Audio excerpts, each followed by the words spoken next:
India times में आप सभी का स्वागत है। सतना जिले की नागौद विधानसभा सीट पर कांग्रेस के बाद अब भाजपा में भी बगावत शुरू हो गई है। पूर्व मंत्री नागेंद्र सिंह को फिर से टिकट दिए जाने से नाराज टिकट के दावेदारों ने मोर्चा खोलना शुरू कर दिया है। बता दें, गगनेंद्र के समर्थकों ने रविवार को एक बैठक कर बगावती तेवर दिखाए।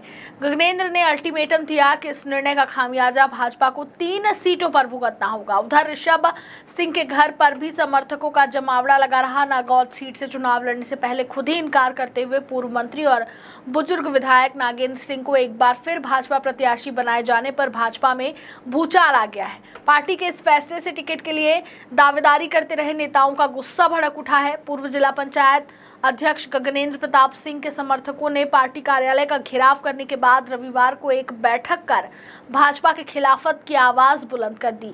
इस बैठक में गगनेंद्र प्रताप सिंह के अलावा रैगांव सीट से टिकट के दावेदार रहे पूर्व मंत्री जुगल किशोर बागरी के पुत्र पुष्पराज बागरी और जिला पंचायत की पूर्व सदस्य रानी बागरी भी मौजूद रहीं। गगनेंद्र ने यहां कार्यकर्ताओं और समर्थकों से अब अपने अगले राजनीतिक कदम के संबंध में रायशुमारी की है। इस दौरान गगनेंद्र का गुस्सा भी फूटा और उन्होंने भाजपा संगठन पर सीधा हमला बोलते हुए एक नहीं 3 सीटों पर खेल बिगाड़ने की खुली चुनौती दे दी है। समर्थकों के बीच पहुंचे गगनेंद्र प्रताप सिंह टिकट वितरण के पार्टी के निर्णय से खासे खिन्न नजर आ रहे हैं। उन्होंने मंच से यह सवाल उठाया कि आखिर क्यों भाजपा ने 83 साल के बुजुर्ग को तब भी टिकट दिया जब वे खुद चुनाव न लड़ने की बात कह रहे थे। आखिर किस सर्वे के आधार पर पार्टी ने नागेंद्र सिंह को प्रत्याशी बनाया है? क्या हम अयोग्य थे? क्या यहाँ बिना बगावत किए युवाओं को मौका नहीं मिलेगा? उन्होंने पार्टी से सर्वे दिखाने की मांग करते हुए कहा कि मुझे मेरे समर्थकों ने रेस कोर्स में सबसे तेज दौड़ने वाला घोड़ा बनाया था, लेकिन भाजपा ने उस घोड़े को गधा बना दिया। मैं यह जानना चाहता हूं कि मेरे कार्यकर्ता समर्थक भी जानना चाहते हैं कि आखिर मेरी अयोग्यता का आधार क्या है, मुझे घोड़े से गधा क्यों बनाया गया? पार्टी इसका सबूत दे। मैं आजीवन कभी टिकट की मांग नहीं करूंगा।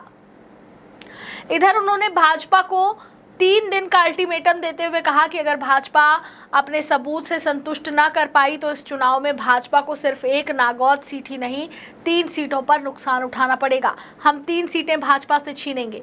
हमें अगर दरी ही बिछाना है तो कहीं भी बिछा लेंगे, लेकिन अगर आग लगेगी तो मकान सिर्फ हमारा ही नहीं जलेगा, जद में कई और भी आएंगे। उधर नागौद सीट से ही भाजपा के टिकट के लिए दावा कर रहे भाजपा के जिला महामंत्री ऋषभ सिंह छोटू के घर पर भी रविवार को समर्थकों की भीड़ लगी रही। वहां मौजूद लोग भी युवा नेताओं के दावेदार होने के बावजूद बुजुर्ग नेता को प्रत्याशी बनाए जाने का विरोध कर रहे थे। इस दौरान नाराज लोगों के बीच सांसद और सतना सीट से भाजपा प्रत्याशी गणेश सिंह भी पहुंचे और उन्होंने समझाया।